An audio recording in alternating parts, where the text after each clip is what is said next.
Les éditions Télème présentent un enregistrement intégral de Être heureux avec Spinoza de Balthazar Thomas, lu par Philippe Smolikowski.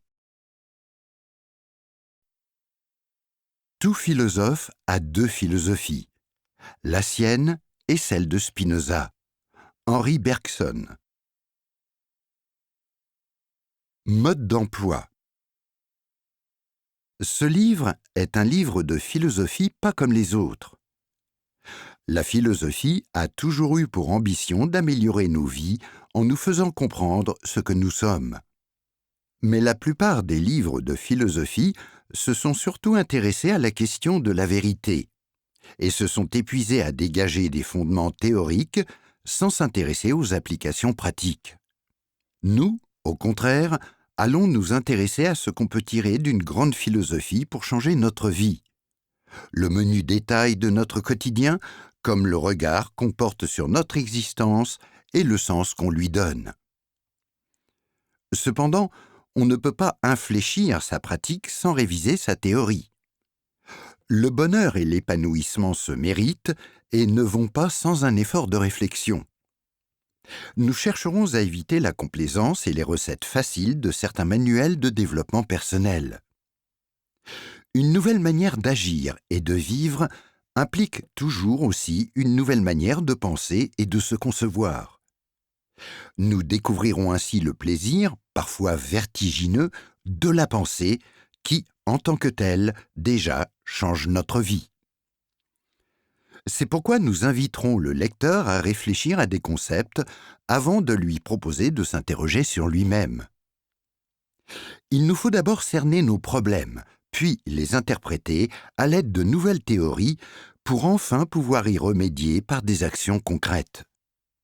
Ce n'est qu'après avoir déjà changé notre manière de penser, de sentir et d'agir que nous pourrons nous interroger sur le cadre plus large de notre vie et sur son sens. C'est pourquoi chaque livre de cette collection, divisé en 4 grandes parties, suivra une progression similaire. 1. Les symptômes et le diagnostic. Nous déterminerons d'abord le problème à résoudre. De quoi souffrons-nous et qu'est-ce qui détermine la condition humaine? Comment comprendre avec précision nos errances et nos illusions? Bien repérer nos problèmes est déjà un premier pas vers leur solution. 2. Les clés pour comprendre. Qu'est-ce que la philosophie apporte de nouveau pour éclairer cette compréhension? En quoi devons-nous radicalement changer notre manière de voir pour prendre en main nos vies? Ici, le lecteur sera introduit aux thèses les plus novatrices du philosophe qui l'aideront à porter sur lui-même un regard neuf. 3. Les moyens d'agir. Comment cette nouvelle conception de l'homme change-t-elle notre manière d'agir et de vivre?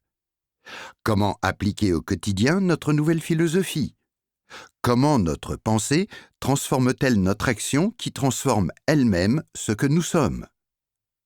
Le lecteur trouvera ici des recettes à appliquer au quotidien. 4. Une vision du sens de l'existence. Nous présenterons enfin les thèses plus métaphysiques, plus spéculatives du philosophe. Si le lecteur a maintenant appris à mieux gérer sa vie au quotidien, il lui reste à découvrir un sens plus global pour encadrer son expérience. Alors que les chapitres précédents lui enseignaient des méthodes, des moyens pour mieux vivre, il se verra confronté dans cette dernière partie à la question du but, de la finalité de l'existence, qui ne saurait se déterminer sans une vision globale et métaphysique du monde et de la place qu'il y occupe. Ce livre n'est pas seulement un livre à lire, mais aussi un livre à faire. Des questions précises sur votre vie suivent les thèses présentées dans chaque chapitre. Ne soyez pas passif, mais retroussez vos manches pour interroger votre vécu et y puiser des réponses honnêtes et pertinentes. Des exercices concrets vous inciteront à mettre en œuvre les enseignements du philosophe dans vos vies. De la même façon, efforcez-vous de vous les approprier et de trouver des situations opportunes pour les pratiquer avec sérieux. Êtes-vous prêt pour le voyage? Il risque de se révéler surprenant, parfois aride, parfois choquant. Êtes-vous prêt à vous sentir déstabilisé, projeté dans une nouvelle manière de penser et donc de vivre? Ce voyage à travers les idées d'un penseur du XVIIe siècle vous transportera aussi au plus profond de vous-même. Alors, laissez-vous guider au fil des pages, au fil des questions et des idées pour découvrir comment la pensée de Spinoza peut changer votre vie. Partie 1. Les symptômes et le diagnostic. Dans la jungle affective. La réalité humaine est d'abord une réalité affective. C'est à partir de nos émotions, de nos joies et de nos craintes, de nos humeurs et de nos passions que s'assemble notre vie, qu'elle évolue, se construit et se défait. En ce sens, nous avons tort de distinguer notre vie affective du reste de notre vie. Certes, nous pouvons fermer les yeux et nous détourner de nos sentiments puisqu'ils nous semblent peu fiables, fuyants et subjectifs pour nous investir dans des poursuites peut-être plus élevées et plus solides, moins centrées sur nous-mêmes et notre sensibilité. Mais nous oublions alors que tout ce que nous faisons est fait avec des sentiments. Ils nous poussent, nous guident, nous récompensent ou nous punissent, quelle que soit notre entreprise. C'est un affect qui attire un mathématicien dans les méandres du calcul. La curiosité, le plaisir de l'énigme, la fierté de la découverte.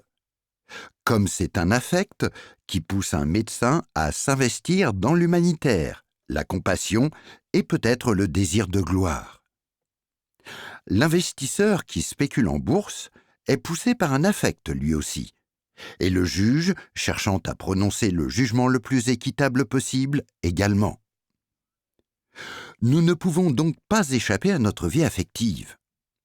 Nous ne pouvons même pas la juger, la comprendre de l'extérieur par une intelligence ou une raison neutre et détachée, car cette raison et cette intelligence aussi sont des affects. Note, un sentiment ou une émotion dans le langage de Spinoza, c'est-à-dire une modification de notre puissance vitale.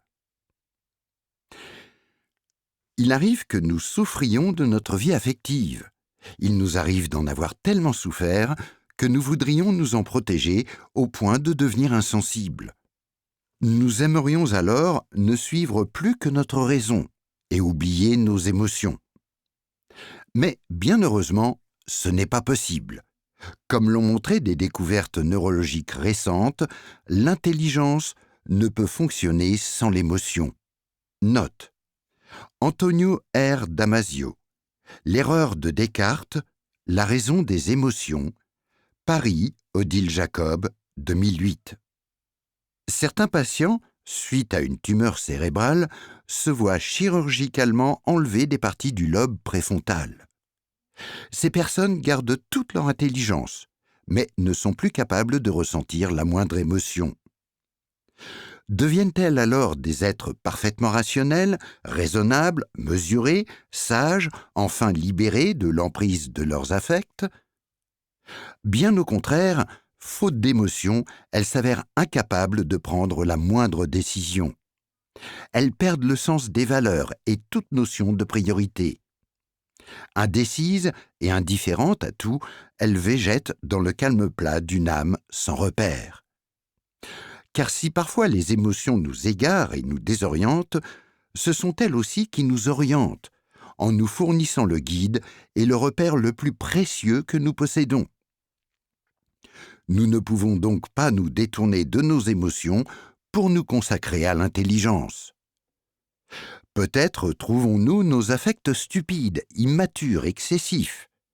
Il nous est pourtant impossible de leur substituer notre intelligence en nous disant simplement « à partir de maintenant, je suivrai ma raison et non plus mes émotions ». C'est sur ce point que Spinoza se distingue de la plupart des philosophes. Il part du principe qu'on ne peut pas faire abstraction de ces émotions, qu'elles sont au contraire le point de départ incontournable d'une véritable compréhension de soi. C'est ainsi avec ces lignes qu'il commence son traité politique. Les philosophes conçoivent les affections qui se livrent bataille en nous comme des vices dans lesquels les hommes tombent par leur faute. C'est pourquoi ils sont accoutumés de les tourner en dérision, de les déplorer, de les réprimander ou, quand ils veulent paraître plus moraux, de les détester. C'est pourquoi, face aux dérives des passions humaines, il ne s'agit pour Spinoza ni de rire ni de pleurer, mais de comprendre.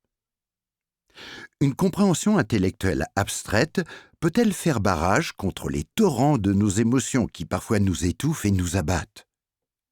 Oui, parce que la vraie compréhension suscite une émotion aussi, une émotion plus forte, englobant les émotions qu'elle comprend. Le chemin vers la sagesse commence donc par l'intelligence de nos émotions ou, comme l'écrit Spinoza, de nos affects. Mais nous voyons bien que cette intelligence a deux versants. D'une part, l'intelligence de nos affects nous permettra de comprendre ce qui nous émeut et nous trouble, nous abat et nous emporte. D'autre part, inéluctablement, cette compréhension transformera son objet, l'émotion. C'est parce que nous la comprenons que l'émotion évolue, que l'émotion devient elle-même intelligente. Le but n'est donc pas une compréhension abstraite et théorique de notre vie affective, mais de rendre intelligents nos affects et de rendre affective notre intelligence. Nous ne sommes qu'au début d'un long chemin qui nous y mènera. Pour y arriver, nous allons devoir comprendre la mécanique de nos émotions, mais aussi la nature de notre liberté et de nos idéaux et la structure du monde dans son ensemble. En attendant, nous pouvons commencer à nous poser certaines questions essentielles. Question vitale. 1. Essayez de vous souvenir de vos plus fortes émotions, joie, tristesse, frayeur, désir, que la cause en ait été une rencontre ou une découverte, une promotion, un décès ou une séparation, peu importe. Concentrez-vous uniquement sur ce que vous avez ressenti et tentez de le décrire. 2. Pourriez-vous associer une couleur à chaque émotion, à chaque moment vécu? Ce que vous ressentiez était-il bleu, rouge, vert, gris ou noir? Prenez le temps de visualiser ainsi chaque émotion, afin d'avoir une perception plus fine de ce que vous ressentez. Trop souvent, nous passons d'un extrême à un autre. Soit nous ignorons nos émotions, soit nous nous laissons submerger par elles.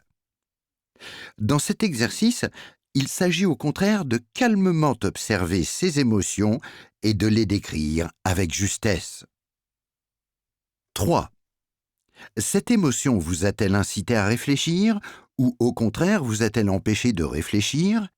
L'émotion a-t-elle stimulé votre intelligence ou au contraire l'a-t-elle inhibée, étouffée? 4. Quel effet ces exercices de compréhension ont-ils eu sur vous? Ont-ils transformé votre émotion ou en ont-ils suscité une nouvelle? Dis-moi ce que tu aimes, je te dirai comment tu vas. On comprend dès lors l'importance de l'amour dans nos vies. Nous subissons sans cesse les variations de nos humeurs, les altérations de nos affects, tantôt vers le haut, tantôt vers le bas. Quand notre énergie vitale augmente, Spinoza parle de puissance, nous ressentons de la joie. Quand elle diminue, nous ressentons de la tristesse. Ces variations sont bien souvent aléatoires et imprévisibles. Notre humeur peut s'abattre sans préavis, comme elle peut s'exalter pour un rien, et nous avons l'impression de n'avoir aucune maîtrise sur ce va-et-vient affectif, cette balançoire entre l'euphorie et la dépression. L'amour, notre repère affectif. Largué dans ces montagnes russes émotionnelles, il n'est alors pas étonnant que nous y cherchions des repères. que nous voulions identifier ce qui nous apporte de la joie pour nous en rapprocher et nous y attacher. D'où la simplicité de la définition de l'amour que propose Spinoza. Éthique 3, définition des affects 6. L'amour est une joie qu'accompagne l'idée d'une cause extérieure. Aimer, c'est ressentir une joie qu'on croit ne pas venir de l'intérieur, qu'on croit ne pas savoir produire soi-même, mais qui serait provoquée par un être extérieur, une personne, une chose ou une idée. De cette manière, les joies ressenties ne nous apparaissent plus aléatoires et fluctuantes, mais comme des états que nous pouvons, grâce à l'existence de cette cause repérable et identifiable, revivre de manière régulière et prévisible. Encore faut-il parvenir à se l'attacher et à s'y unir solidement. Cependant, aimer, c'est aussi se livrer à autrui, aux circonstances, aux inconstances des humeurs des autres ou de la météo. C'est aussi, et malheureusement presque toujours, se tromper sur les causes de l'amour, se tromper sur l'origine de sa joie et s'attacher à ce qui nous attriste bien plus qu'il ne nous réjouit.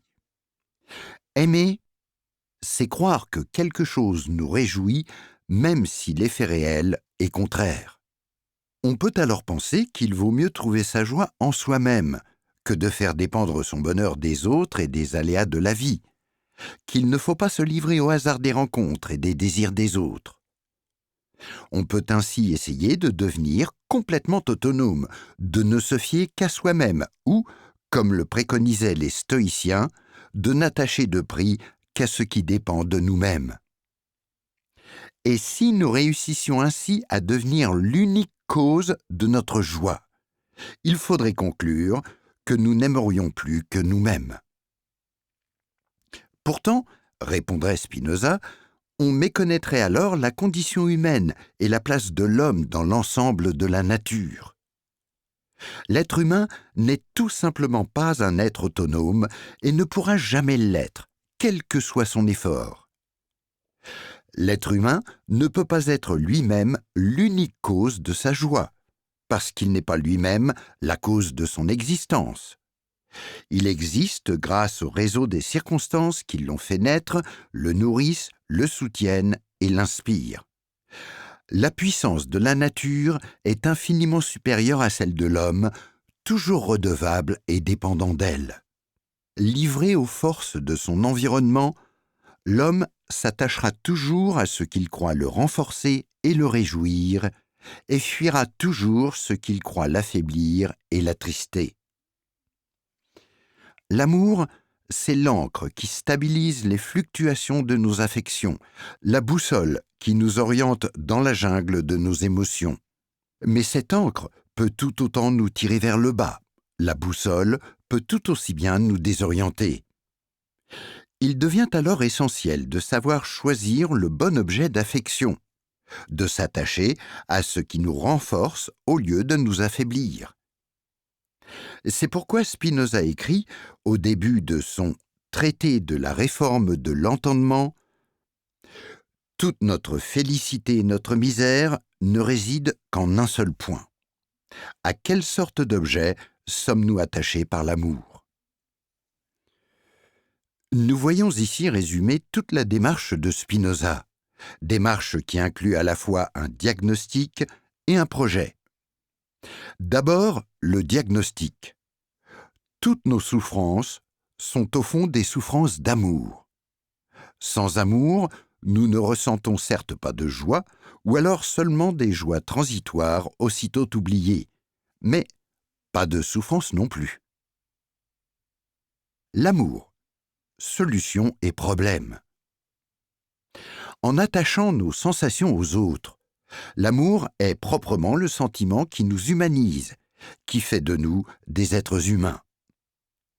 Il est aussi le sentiment qui nous caractérise et nous définit en tant qu'individus.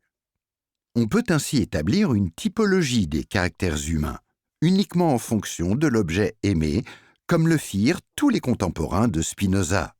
Ainsi, chez Molière, l'avare se définit par son amour de l'argent, l'ambitieux par l'amour de la gloire, le gourmand par la nourriture, le lubrique par les plaisirs sensuels. Mais si chaque tempérament se définit par son plaisir préféré, par son objet exclusif d'amour, ce même plaisir est aussi la cause de toutes ces déroutes et souffrances. Dans nos existences, l'amour est donc à la fois la solution et le problème. Ce n'est qu'en aimant que nous nous sentons impliqués dans le monde. Sans amour, tout nous laisserait indifférents. C'est pourquoi Spinoza continue. Pour un objet qui n'est pas aimé, il ne naîtra point de querelle. Nous serons sans tristesse s'il vient à périr, sans envie s'il tombe en la possession d'un autre, sans crainte, sans haine et, pour le dire en un mot, sans trouble de l'âme. L'amour est donc le point focal de nos passions. C'est autour de lui que nos affects se cristallisent. C'est à partir de lui que se posent les problèmes de notre existence. À ce diagnostic, Spinoza joint un projet. Si notre bonheur dépend de notre objet d'affection, si notre salut dépend de ce que nous choisissons d'aimer, la tâche du philosophe consiste alors à découvrir un objet d'amour capable de nous procurer une pleine et durable satisfaction. Spinoza l'entrevoit dans le passage qui suit. Mais l'amour, allant à une chose éternelle et infinie, repaît l'âme d'une joie pure, d'une joie exempte de toute tristesse, bien grandement désirable et méritant qu'on le cherche de toutes ses forces. Ces paroles nous paraissent abstraites et pompeuses. Avec raison, nous nous méfions de ce qui est prétendument pur, éternel et infini. Le chemin va être long et ardu avant de saisir, ou mieux, d'éprouver ce que veut signifier Spinoza. Et Spinoza, lui-même, doit d'abord radicalement réformer toute sa manière de penser afin de le comprendre. Mais nous pouvons déjà lever le voile sur quelques-unes des illusions qui ternissent notre expérience de l'amour et falsifient nos choix. Reprenons la définition de l'amour. L'amour est une joie accompagnée de l'idée d'une cause extérieure. Cette définition nous dit bien que la seule chose qui est réelle dans l'amour, c'est notre sentiment, c'est-à-dire la joie éprouvée. L'objet sur lequel porte ce sentiment, en revanche, n'est qu'une idée que nous attachons, avec plus ou moins de circonspection, à cette joie. Dans beaucoup de cas, c'est seulement dans notre imaginaire que cet objet est une cause de joie. Il nous incombe ainsi de renverser notre conception et notre appréhension de l'amour. Quand nous croyons aimer sans aimer. Pour commencer, ce qui détermine notre amour, ce qui guide notre choix, c'est uniquement notre sentiment, et en aucune façon la qualité réelle de l'objet de notre affection, ou pire, des valeurs transcendantes auxquelles il est censé correspondre. Ce n'est pas l'excellence, la bonté ou la beauté d'une chose, d'une idée ou d'une personne qui nous la rend aimable, mais uniquement le fait que nous associons une augmentation de notre énergie vitale, c'est-à-dire une joie, à sa présence. En nous en remettant à des valeurs supérieures pour déterminer ce qui doit être digne de notre amour, qu'il s'agisse d'un degré d'excellence ou d'une bonté intrinsèque à l'autre, nous sommes sur le plus sûr chemin pour nous tromper. Nous nous attacherons ainsi à des objets aliénants, des objets que nous nous imaginons simplement aimer. Car en croyant que c'est l'autre qui est la cause de notre amour, et que nous sommes donc obligés de le lui rendre, nous oublions les émotions qu'il provoque en réalité. Ce n'est donc pas l'autre la véritable raison de notre amour, mais simplement le sentiment qui accompagne sa présence. L'amour ne serait donc jamais réciproque? Serait-il nécessairement égoïste? Il faut certes abandonner l'idée de l'amour comme don de soi ou comme sacrifice à l'autre. Et si, dans un certain sens, l'amour est effectivement toujours égoïste, C'est notre propre joie que nous cherchons dans l'autre. Cela ne signifie nullement qu'il se vit au détriment des autres. Car quand la présence de l'autre nous réjouit, cette joie, à son tour, réjouit l'autre. L'amour ainsi réciproque dans son déploiement doit l'être aussi dans son fondement. Nous apporte de la joie, écrit Spinoza, ce qui convient à notre nature, et ainsi nous renforce et nous grandit. Mais cette convenance ne peut qu'être réciproque. Si une chose nous convient, nécessairement, nous lui convenons aussi. Nous pouvons voir cette convenance à la base de l'amour de deux manières. Une chose peut nous convenir parce qu'elle nous ressemble ou parce qu'elle nous est complémentaire. Des choses qui se ressemblent s'associent facilement. Elles forment alors un être composite de même nature, mais d'une puissance redoublée. Il y a complémentarité lorsque chacun manque de ce que détient l'autre. Là aussi, chacun augmente sa puissance par l'intermédiaire de celle de l'autre. La ressemblance comme la complémentarité sont donc des relations symétriques. Nous ressemblons à ce qui nous ressemble et nous complétons ce qui nous rend plus complets. Il en résulte donc que la joie qui résulte de cette augmentation de puissance commune est nécessairement réciproque aussi. Plus l'amant sera joyeux, plus l'aimé le sera aussi, et vice-versa. Spinoza écrit Éthique 3, proposition 21. Démonstration. L'image de la joie de la chose aimée aide dans l'amant l'effort de son esprit, c'est-à-dire affecte de joie l'amant, et d'une joie d'autant plus grande qu'aura été grand cet affect dans la chose aimée. Cette idée de la nécessaire réciprocité de la joie dans l'amour peut paraître naïve, relever plus de l'idéal que de la réalité de nos relations affectives. En effet, nos relations sont la plupart du temps aliénées, c'est-à-dire attachées à des objets imaginaires. Pour sortir de cette aliénation affective, nous devons comprendre les mécanismes à l'œuvre dans nos choix affectifs.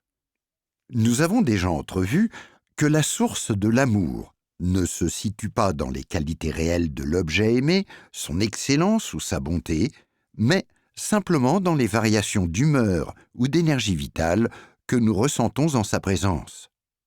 Comment finissons-nous par attacher ces sensations et variations à une chose ou personne précise? L'être aimé, détenteur de souvenirs heureux. Pourquoi désignons-nous une personne ou une chose comme la cause de notre bonheur? Comment passons-nous de l'expérience de joie transitoire à l'idée de l'amour?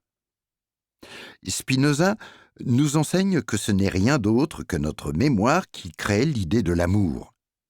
Parce que nous avons en mémoire des expériences joyeuses, nous leur attachons l'idée d'un objet ou d'une personne capable de les reproduire.